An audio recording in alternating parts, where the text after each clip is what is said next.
We're here with Zay Dyer and Leilani Guion after a huge overtime victory over Coastal Carolina. Just talk about your overall emotions. I mean, going into extra time and pulling it off, that's got to put a chip on your shoulder. So just talk about that, Stitch.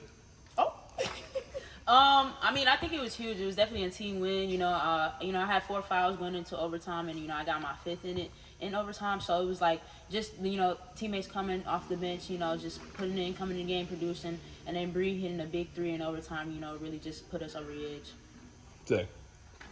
I'm just proud of us. I mean, everybody contributed, big things, small things, stuff that's not on the stat sheet too. So, I mean, we worked on everything that we needed to work on these past couple days, and I think it showed tonight.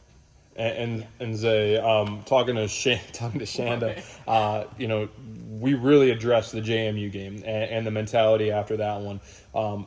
What was it like as a player after that performance? How did you approach this game to kind of bounce back and be the first player since Styx Hollings to have a 2020 game? My performance. Okay.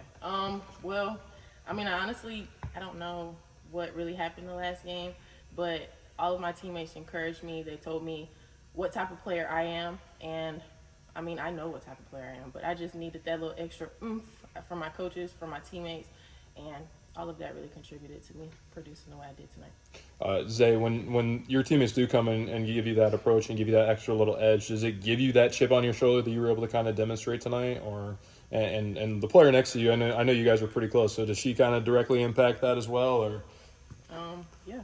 I mean, you want to tell me like something you be saying? Like what? I just tell her she's putting in so much work, and when she comes in here and practice, she's going up against some big post players. So she runs the floor hard. Everything she's doing, she's working so hard, and I think her building a relationship with God also plays a part in it too as well. And so she's working on and off the floor, and she just has to believe in herself and not get in her head sometimes. And she knows she's a bucket for sure.